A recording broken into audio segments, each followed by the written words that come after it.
প্রথমে যাত্রার লোকশিক্ষা হয় যারা আয়োজন করেছেন, আমার সাথে সম্প্রতি অনেক কথা হয়েছে, তো আমি তাদেরকে অভিনন্দন জানাই। বহু মানুষকে এইভাবে মোটিভেট করছেন, অভিনন্দিত করছেন, এটা আমাদের একটা এক্সট্রা পাওয়ার। শিল্পীদের এবং ম্যানেজারদের সবাইকে আমি এইমাত্র রুমাদি আমার মনের একজন মানুষ। আমার মায়ের সাথে কাজ করেছেন, আমার সাথে কাজ করেছেন, বিভিন্ন মানুষের সাথে কাজ করেছেন। এবার মনে হয় আমার সন্তানদের সাথেও কাজ করবেন যদি তারা কাজ করে।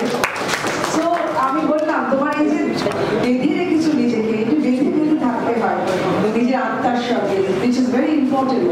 সেই আত্মা চায় আমি যাত্রাটাই করবো, সেই বেঁধে রেখেছে নিজের আত্মার সঙ্গে। তার জন্য একটা বড় করে হাততালি এবং অভিনন্দন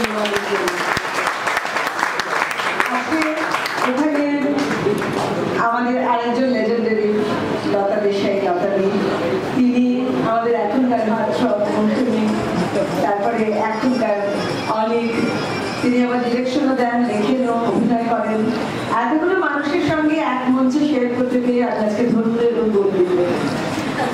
আমি বহু বছর ধরে যাত্রা করেছি, আমি আসলে স্টেজে, আমি মঞ্চে, এবং আমার গুরুরা বীরেন্দ্র কৃষ্ণ ভদ্র থেকে অজিতেশ জেঠু থেকে শুরু করে জ্ঞানেশ মুখোপাধ্যায়, আমি এবং পরবর্তীতে যাদের সাথে কাজ করেছি, সত্য বন্দ্যোপাধ্যায়, বসন্ত চৌধুরী একটা কথা বলেছিল, শোন, যাত্রা করতে গেলে ঠিক উল্টো, দিনের ঘুমটা ঘুমিয়ে নিতে হয়। আমি দিনে তো কখনো ঘুমোইনি, তো বললো যে তাহলে রাত্রিটা যখন যাত্রাটা শেষ হয়ে যাবে তখন একটু ঝিমোনোর চেষ্টা করবো। তো এই গাড়িটা প্রতিবার মনে হতো ওই গাড়িটাই বুঝি আমাকে শেষ করে দিচ্ছে, প্রতিবার এটাই মনে হতো গাড়িতে আসার সময়। তো আমার যে কত বছর, আমার মনে নেই কত বছর, ওদের 24-25 বছর যাত্রা করেছি এখনো অবধি। তার আগে যে প্রচুর থিয়েটার করেছি এবং আমাদের পাবলিক বোর্ড ছিল শনি রবি বৃহস্পতি। আমি 4 বছর বয়স থেকে অভিনয়টাই করছি এবং স্টেজটাই, মঞ্চটাই করেছি, তার মধ্যে প্রচুর সিনেমা সিরিয়াল যাবো। কিন্তু যাত্রার আমাকে সেদিনকে জিজ্ঞেস করছিল যে কুইক রাউন্ড কোয়েশ্চেন গুলো হয়, বলেছিল যে সিনেমা না থিয়েটার। তা আমি বলেছিলাম থিয়েটার। তারপর বলেছিলাম থিয়েটার না যাত্রা। আমার মুখ থেকে ফোয়ারার মতো বেরিয়ে এলো যাত্রা। কারণ যাত্রাটা আমিও ওই আত্মিক সম্পর্ক গড়ে তুলতে পেরেছিলাম। এই যে এক্ষুনি একজন দাদা ভৈরবদার পদধ্বনি থেকে বললেন, তো আমি তৈরি করি, মানে ফর ক্যামেরা কিংবা ফর স্টেজ, আমি এরকম শিল্পীদের তৈরি করি। তো ওই তৈরি করতে করতে আমার মনে হয়েছিল, জ্ঞানেশ জেঠু আমাকে একটা কথা বলেছিল, তুমি স্টেজে কয়েক ফোঁটা দেবে ঘাম, তুমি কয়েক ফোঁটা ঘাম দেবে, সেই স্টেজের যে মা তোমাকে সারা জীবন ধরে এমনি করে আশীর্বাদ করে যাবে। আমি সেই আশীর্বাদ না, আমার যা কিছু, আমার গাড়ি বাড়ি, আমার যা কিছু, সবকিছু যাত্রার এবং স্টেজের পয়সা। তো এই অর্থ বহু পরিশ্রমের অর্থ। এবং এই যে তোমাদের নামটি বড় সুন্দর, লোকশিক্ষা হয়, which is very very important। আমাদের অধিকারী মহাশয়কে সম্বর্ধনা প্রদান করবেন যাত্রায় শিক্ষা হয় সংস্থার সভাপতি মাননীয় শ্রী আনন্দ ব্যানার্জি মহাশয়।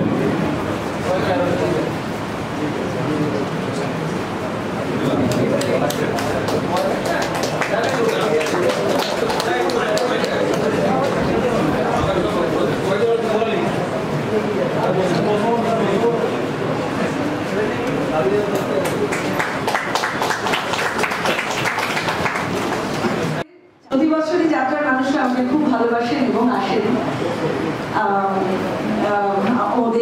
ওদের যাত্রায়, যাতে আমি জয়েন করি, পয়সাও রেখে যান।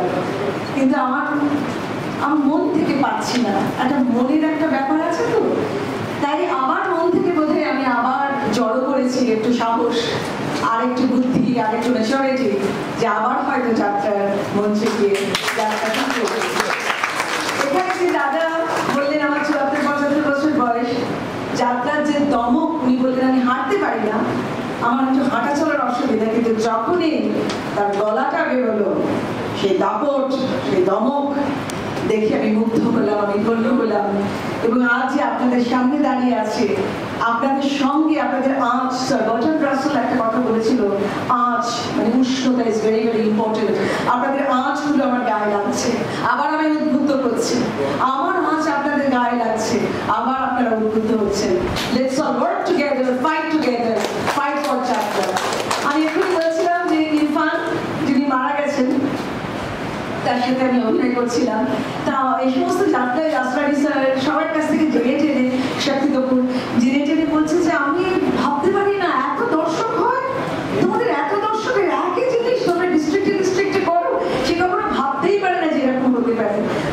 তখন বলেছিলেন যে আমি একবার অন্তত আপনাদের ওখানে যাবো, মানুষ যদি আমাকে দেয়। মানুষ, আপনি মানুষের বুকের মধ্যে পড়া থাকবেন, আপনি জানেন না কি জিনিস আমাদের যাত্রায়। So it is also a message to the rest of India, to the rest of India, সারা ভারতবাসী কিন্তু আমাদের যাত্রার দিকে তাকিয়ে থাকে। আমরাই পারি বছরের পর বছর একই মানুষ, এই যে রুমাদি একই মানুষ, লতাদি একই মানুষ, অনেকরা শুরু করেছে একই মানুষ, বছরের পর বছরের পর বছর তাদের সবটা জানে, কিন্তু আবার আসে, আবার তাদেরকেই দেখতে আসে। আমার একটা ছোট্ট বলতেছে 2 মিনিট, আমি বললাম না আমি কথা বলতে ভালোবাসি, আর তাদের সাথেই ভালোবাসি যাদের আমার আঁচটা যাদের গায়ে লাগে। তো একটা জায়গায় আমি Bharatanatyam and Kathak trend dancer, তো সেইবারে আমার যাত্রার প্রডিউসার বলেছিল যে প্রথমে অত নাচ টাচ দিয়ে না, আপনি একটু অন্যভাবে আসুন।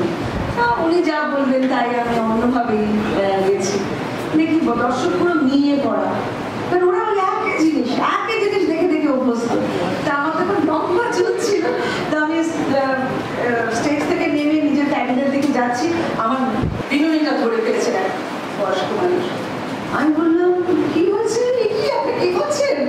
বলে এখনো তো আমি পথটা দেখলাম না, আমি ওই জন্যই এসেছি, অনেক দূর থেকে এসেছি মা, ওইটা আমি দেখবো। তারপরে আমি পরের সিনে আমার কিচ্ছু ছিল না, কোনো নাচ ছিল না, সত্যি পরের সিনে নাচ ছিল না, তারপরের সিনে ছিল।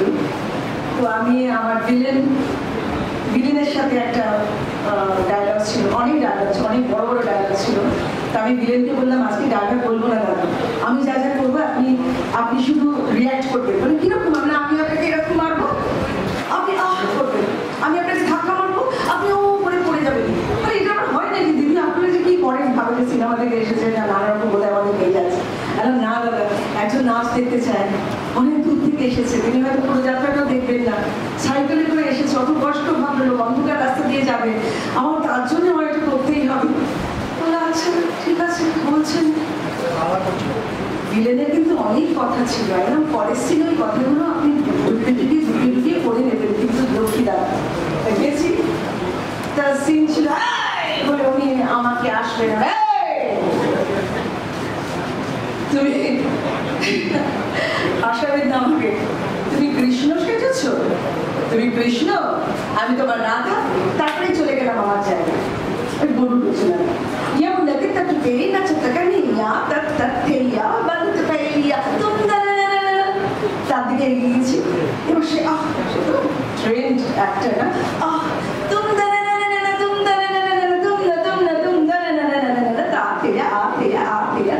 তাকে আমি ডজ করছি,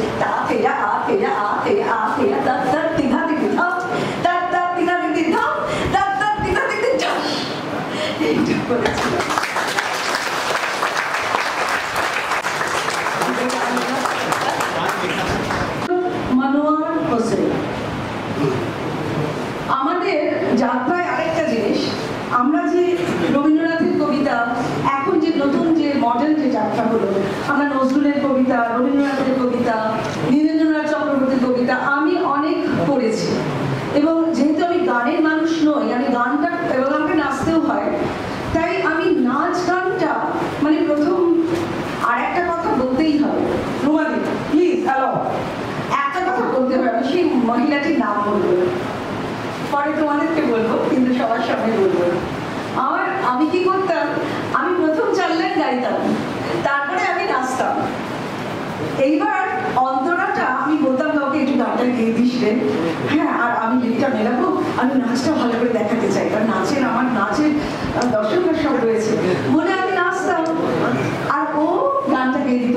আবার লাস্টে যখন হিরো গাইত আমি আমার দমটা একেবারে করে আবার লাস্টে আমি গানটা গেয়ে দিই, অন্যের হাত ধরে দাঁড়িয়ে থাকবো, and we will go and march forward and forward and forward. Thank you.